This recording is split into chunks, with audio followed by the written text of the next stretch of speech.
नमस्कार.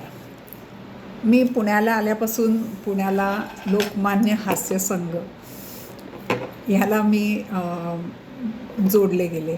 सकाळी आमच्या इथे सकाळी असतो आणि मला पहिल्यापासून माणसं आवडतात. मला माणसामध्ये राहायला आवडतं आणि सकाळी उठून स्वतःचं शरीर मन प्रफुल्लित करायला योग, चालणं, फिरणं, स्विमिंग हे असले सगळे हे मला काही ना काही करत राहणं मला आवडतं. आणि त्याच्यामध्ये मला माझ्या घराच्या जवळ आणि अगदी निःशुल्क असा मिळाला तो आणि अतिशय चांगली माणसं, लहान मुलांसारखी एकमेकांशी मैत्री पण लहान मुलं गट्टीफू करतात तसं आमच्याकडे गट्टीफू नाही, कट्टीबट्टी नाही. अगदी कौतुकाने एकमेकांना भेटतो. नाही आलं तर का नाही आलं, काय गरज आहे का, एकमेकांना सांभाळून घेतात. मी इथे ह्या संस्कृतीला तशी नवीन, पण असं वाटायला लागलं की जशी काय मी ह्यांच्यातली किती वर्षाची ओळख असल्यासारखी मी ह्याच्यामध्ये मिसळून गेले. आणि त्याचं मी पूर्णपणे श्रेय इथल्या लोकांना देईन की इतक्या सहजपणे त्यांनी मला त्यांच्यामध्ये मिसळून घेतलं की त्याच्याबद्दल मला खरंच त्यांना द्यावं तेवढं श्रेय आणि धन्यवाद कमी आहेत. आता ह्या हास्यसंघाचं दरवर्षाला वार्षिक संमेलन असतं आणि ह्या वर्षी मी म्हणजे मला ही कल्पना नव्हती की काय काय करतात काय नाही. तर मी ठरवलं होतं की मी एखादी नाटिका लिहीन म्हणून. पण मग थोडेसे माझ्याचकडून इतके काहीतरी प्रसंग आले की ही जबाबदारी मी म्हटलं नाही मला जमणार आहे, कोणीतरी दुसऱ्याने घ्या. मग आमच्याच वर्गातल्या एका चारुशिलाताईने म्हटलं, अक्षरशः कमीच दिवसामध्ये आम्ही एक छोटीशी नाटिका लिहिली. आम्हाला एक महिनाभरामध्ये नाटिका लिहिणं झालं. पण एकमेकांना म्हणजे मी नर्मदा परिक्रमेला गेली, मग दुसरं गेलं, असं करत करत आम्ही अक्षरशः 15 दिवसामध्ये शेवटच्या ह्याच्यामध्ये ठरवलं की कोण कोण भाग घेणार आणि काय काय करायचं. आणि त्याच्यानंतर 10 दिवसामध्ये आम्ही तो करायचा प्रयत्न केला नाटिका. आणि आम्ही 11 आणि 12 तारखेला यशवंतराव चव्हाण नाट्यगृहामध्ये आम्हाला हास्य वर्गासाठी हा हॉल आम्ही हे केला होता. सकाळचा नाश्ता आणि दुपारचं जेवण दोन्ही पॅक आम्हाला देण्यात आलं. आणि जे सभासद आहेत त्यांना दोन्ही दिवसाचे मिळून 200 रुपये होते. आणि जे सभासद नाहीत, म्हणजे माझ्याबरोबर अजून कोण सभासद नाही त्याला न्यायचं आहे, तर त्याला एका दिवसाचे 200 याप्रमाणे घेतले. म्हणजे काहीच नाही. मग आम्ही त्या कार्यक्रमाला गेलो आणि खरंच मी सांगते तुम्हाला, इथे काय हे ज्येष्ठ नागरिक असं नाही आहे, मिक्स. ज्याला सकाळी उठायचं आहे, यावंसं वाटतं त्यांनी यावं आणि त्याच्यामध्ये त्या संघामध्ये मिळावं.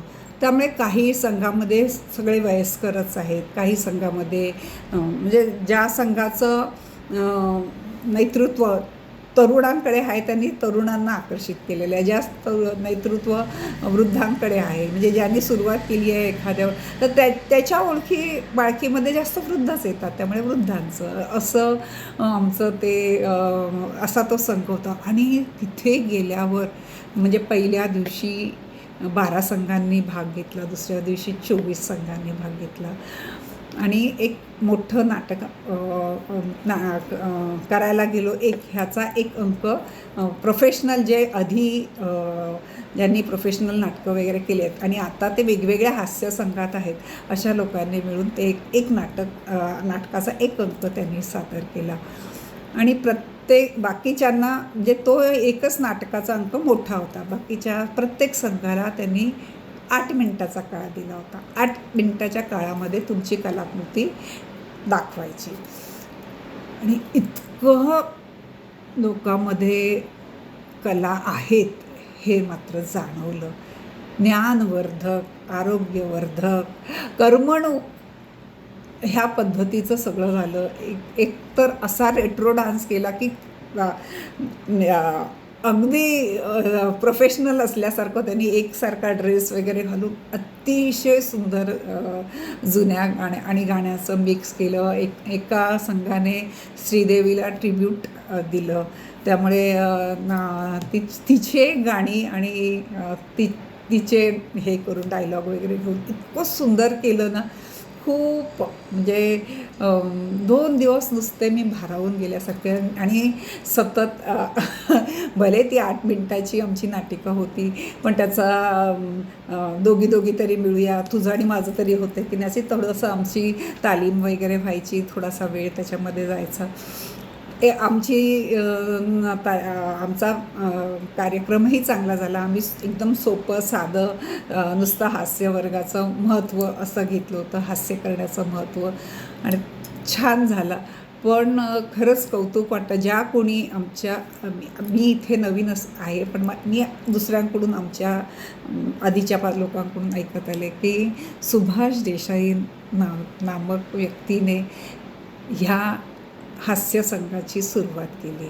बघा, आणि 28 वर्ष त्यांनी मे बी त्याच्याही आधीपासून सुरुवात झाली असेल नसेल माहीत नाही, पण 28 वर्षात त्याचं इतकं मोठ्या वृक्षामध्ये रूपांतरित झालं. काल 12 आणि आज 24 शाखा फक्त पुण्यातल्या, इतक्या शाखांनी त्यांचे कार्यक्रम केले. म्हणजे किती वर्ग निर्माण झाले. आणि असंही झालं असेल की काही वर्गांनी त्यांच्याकडे करायला नसेल म्हणून फक्त त्यांनी कार्यक्रम केला नसेल. एखाद्या वर्गाने त्यांच्या नावावर आपला अजून एखादा कार्यक्रम घातला असेल, असंही झालं असेल. पण अजूनही खूप वर्ग आहेत असं मी ऐकून आहे. ठिकठिकाणी काही ठिकाणी 5-10 लोकच मिळतात, हास्यवर्ग करतात.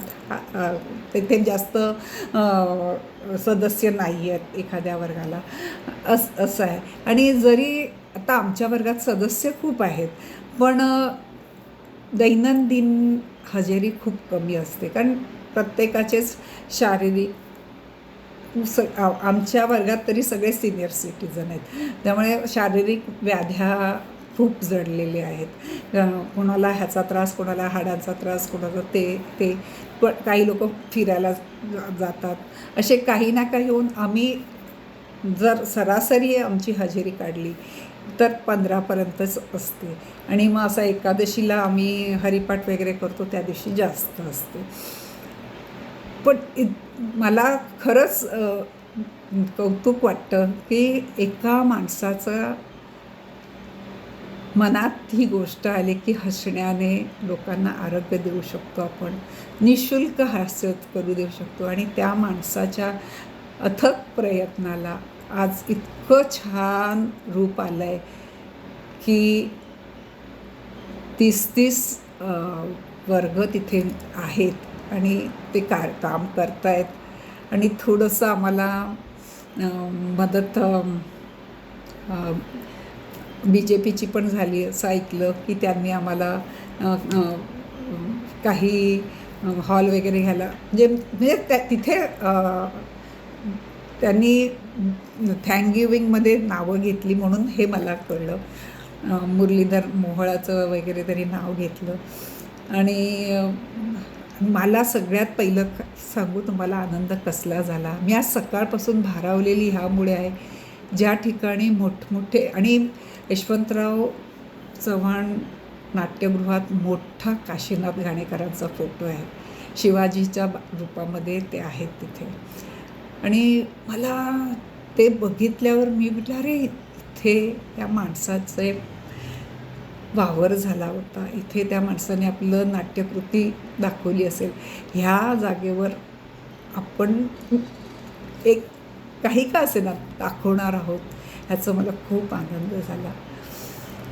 आणि मी सगळ्यांना सांगेन, असं कुठे ना कुठे तुमच्या जवळपास कुठला ना कुठला छोटा मोठा तुमचं शरीर, मन आनंदी ठेवायला, सक्षम ठेवायला छोटे मोठे वर्ग असतील. नुसते घरात बसू नका, थोडा वेळ काढा.